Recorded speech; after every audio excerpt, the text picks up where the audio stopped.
Hello, my lovely people, and welcome to Owen's Mind, a light-hearted trip through the contents of my head and the world in general. It is Wednesday the 5th of February. My name is Owen, and here is what is on my mind today. So, how is your week going? I hope it's going well. Halfway through, again, if you work Monday to Friday. So, mine's going okay. A couple of kind of chewy days at work, but, you know, par for the course. Monday was good. Tuesday, Wednesday been a little bit heavier, but again, not too bad a day, so hopefully we'll have a nice sort of conclusion to the week and we can all enjoy our weekends. So, as usual, I have picked out 5 stories making the headlines what to give my thoughts on. Links will be in the description below so you can read each article in full and show those original publications some love. So, without any further ado, let's get straight into story number 1. And story number 1 today comes from BBC News. Driver reverses through the front door of their Wiltshire house. Yes, so an elderly woman who reversed a car through the front door of her house. She wedged the vehicle into the front of the property in a village near Devizes in Wiltshire on Tuesday morning. Firefighters took 2 hours to rescue her and got her out from the back of the car. She was treated at the scene by South Western Ambulance Service. A spokesman for Devizes Fire Station said it had been tricky to free the trapped driver, and a building control officer has been requested to check the building, Dorset and Wiltshire Fire Rescue Service said. So just a quick story. You know, horrible. I mean, we've all had kind of, if you drive a lot, you sometimes have a moment where you'll think you're in first gear, but you're actually in reverse. You've reversed out somewhere, something's distracted you, and then you forget to put it in first. You're like, right, I'm going to pull up, and then all of a sudden it's like, you can't, you know, it takes you by surprise. This says it doesn't stipulate the woman's age or her mental faculty, but it said she's elderly, and yeah, she's kind of, I mean, if you look at the picture, that's wedged. That was not just a little, you know, a little tap. I mean, she booted it to get it to wedge itself in the building like that. But it says she was treated at the scene, which is good, because treated at the scene means she didn't have to go to hospital. So injuries should be minimal, and maybe it's just more, she suffered more from embarrassment than anything else. So they got her out from the back of the car. So I'm guessing they managed to sort of open the boot and, you know, maybe drop the seat back and get her out. But the main thing is she's safe. Yeah, it's one of those things, isn't it? It does raise the debate about, you know, kind of driving tests for people who are more senior and that kind of thing. But, you know, this happens to everybody. There's always stories like this. People have little bumps and scrapes and they get into embarrassing situations because, you know, things happen in cars. Where I used to live, in a little village near here, there was a car park. At the bottom, there was a flight of steps that went down to a pathway by a road. And a car had managed to, it forgot to put its handbrake on, and it was aiming down the car park, and it just set off, and it just rolled, and it went down, and these stairs, the car was probably, if the car had been 2 inches wider, it wouldn't have fit.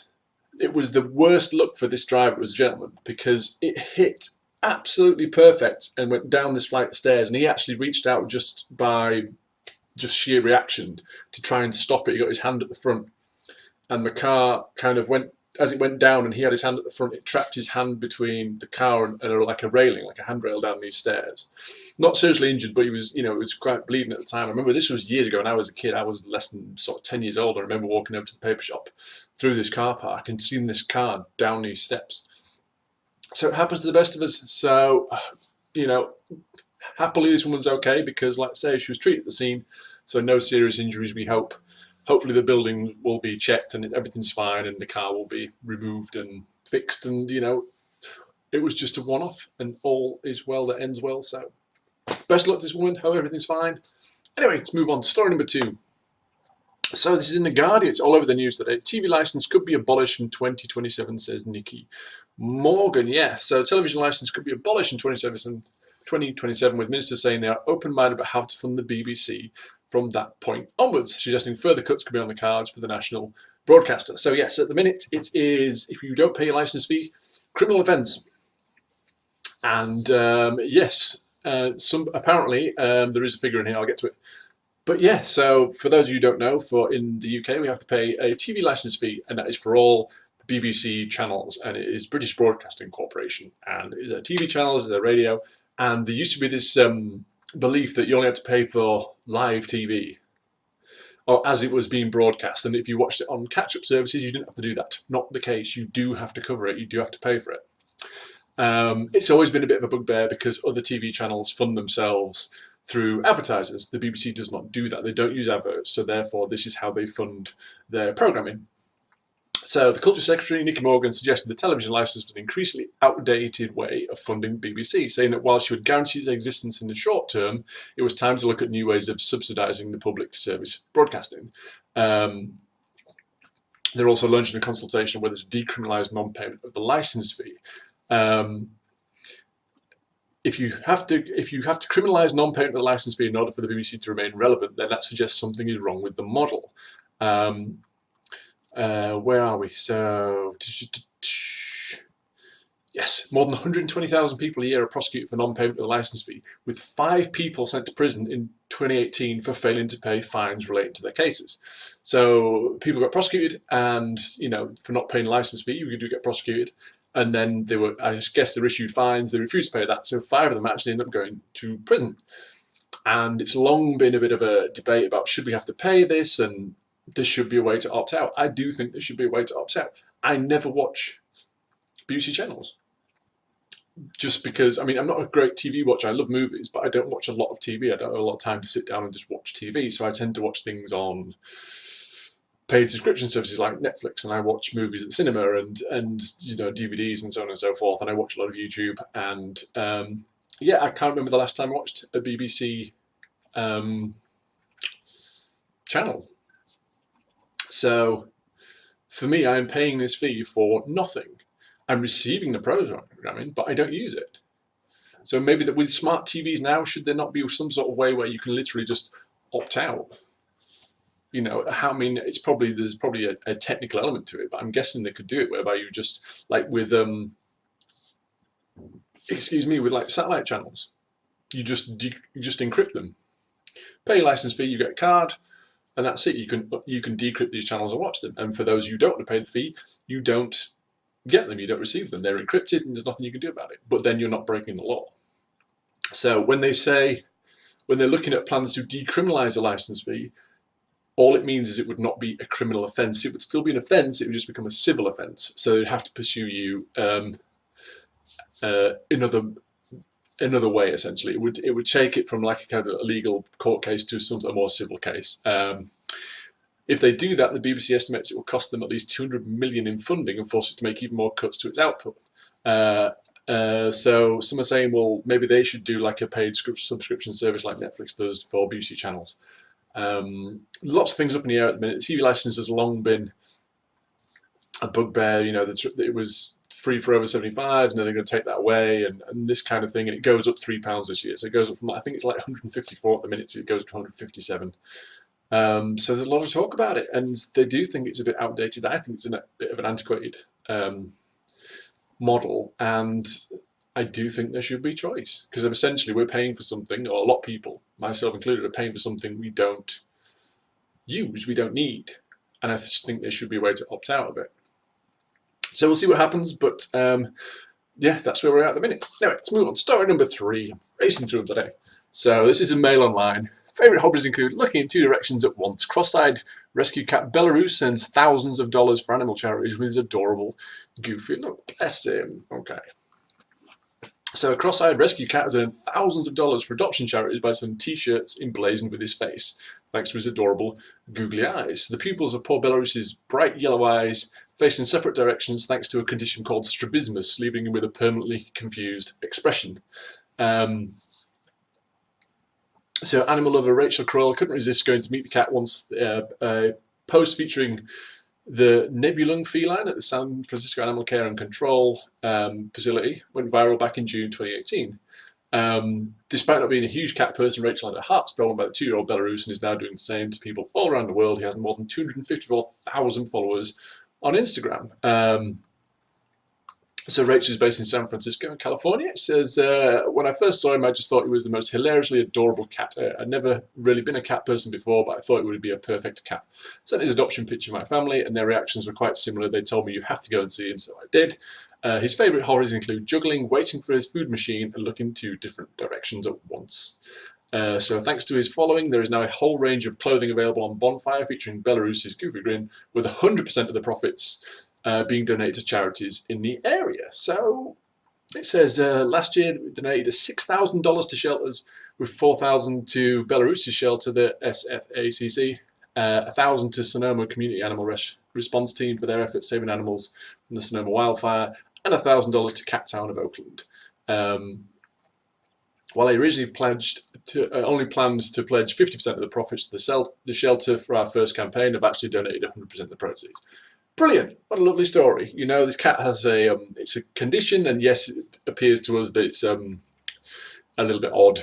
I think it says read the whole article. It does say that it doesn't really affect his quality of life, and otherwise he's very, very healthy.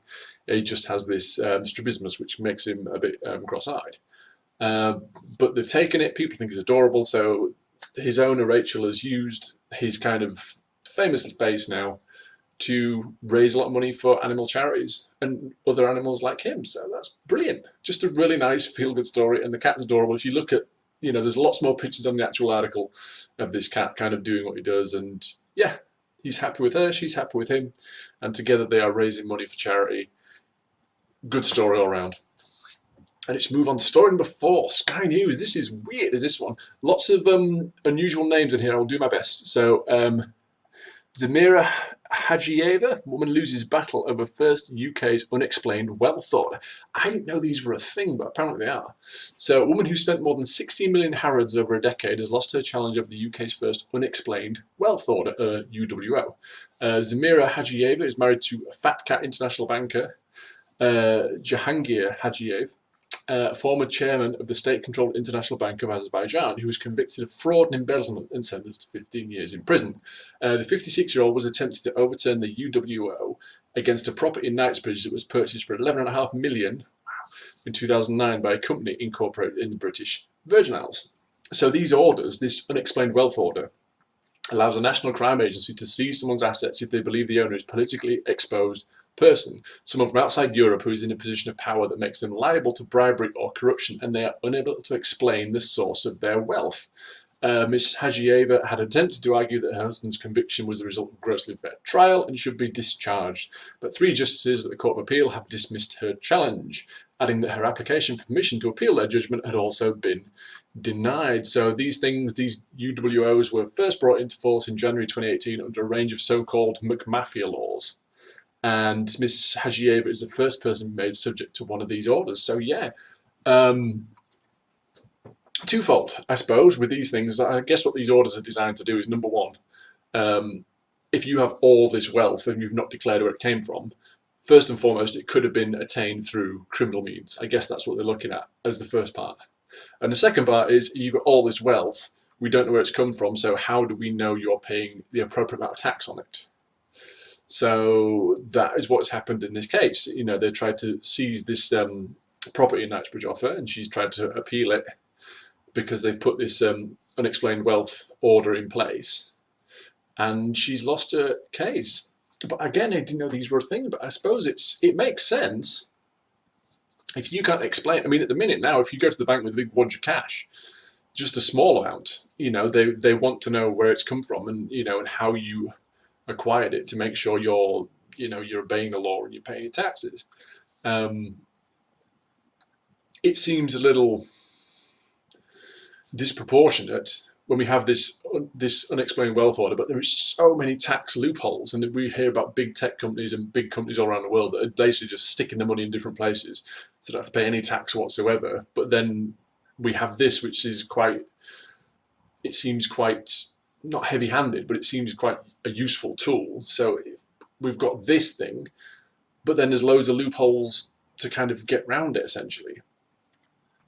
So this is unexplained wealth, but then you can find somewhere, I can explain all my wealth, but I'm going to put it in, the Cayman Islands, so you can't touch it, so you can't be taxed on it. So it just seems a bit, it just seems a bit of a disjointed. You've got this thing where it's like, right, unexplained wealth, so we're going to seize all this. But these people who can explain the wealth, they're not paying any tax because they happen to incorporate a business in a certain country or a certain group of islands, and it just seems a bit odd. So, but yeah, we may see much more of these things. I don't know if there's a further appeal. She clearly has wealth, So I don't know if there's something else she can do, if there's a higher court she can go to kind of fight back. But at the minute, she's on the back foot. So there we go. Anyway, story number 5. Move on. The Metro. Of course it is. Dad fuming at baby's toy that looks like a big pink penis. Okay, so yes, Dad was left fuming after he realised his baby's new teething toy looks like something rather rude. Dean Flight 31 didn't think twice about giving his 6-month-old daughter Harley her new butterfly toy to play with, but when she turned it upside down and began teething with it, he saw what it resembled. He told Metro she was playing with it when I first gave it to her. When I turned around to see she had it upside down, both her hands had folded the wings round like I showed in the photo, and she was sucking on the smaller end. I was fuming. As soon as I realised, we took it straight off her. So the dad from Kent said the toy is part of a Play-Doh teething pack. The pack has Big Butterfly, which is 5 mini angle, and some of the little plastic hard ones, and a little butterfly. When you hold the butterfly upside down, it looks quite rude. If it was just one colour with the straps separated into 3 parts, then maybe it would look less like it. But the fact is that in 3 separate sections, it's almost like the balls, the shaft, and the end. That's called the tip. It feels like it was entirely a joke. The Play-Doh teething pack is sold in several online stores, including Amazon, the toy shop and the learning centre, and all of the online retailers have declined to comment, and Play-Doh has not responded to requests for comment. Okay, so if we look at the picture and the way it has to be folded a certain way to resemble something phallic, I think it's a bit overkill on this guy's part. I mean, let's face it, the kid is not going to have, for the age group this is targeted at, they are not going to have a clue. To them, it's just a toy. And if you look at it when it's unfolded, it's still just a toy. You can take anything, really. I can take a blank sheet of paper, and if I fold it a certain way and look at a certain angle, I can make it look like pretty much anything. You know, I think it's a little bit of an overreaction. It's really... And yeah, maybe the kid folded it a certain way and was holding it a certain way and it looked... But if that was the case, wouldn't you just giggle a little bit? Just treat it as like a joke. You know, when they put like an adult joke in a kid's movie, something for the parents, and you kind of like the kid, it's lost on the kid, they don't know. And you can just have a bit of a giggle. If he thought it was inappropriate, fine. I don't see it myself. I can see what he means in the shape of it, but thinking that it was manufactured that way so they can kind of have a giggle at parents' expenses, I don't think it's the case. I think he just needs to relax a little bit. But, you know, there you go. People are, like I say, human beings were designed to see shapes in inanimate objects and things. We're designed to see faces in any inanimate object, and maybe it's the same. Maybe some people just see penises in various objects, but there you go. Anyway, so that's it, guys. Links to all the stories I've discussed today can be found in the description below, so feel free to go and check them out. Let me know what you think about this video and tell me if you've ever had any car disasters, any parking disasters, or anything where you just kind of, you had a bit of a brain fart and something bad happened and you're like, oh, I can't believe I've done that. Answers in the comments, please, along with thoughts you'd like to share. These were mine. They're not necessarily important. They're not necessarily right or wrong. They're just what was on my mind. So until next time, bye for now.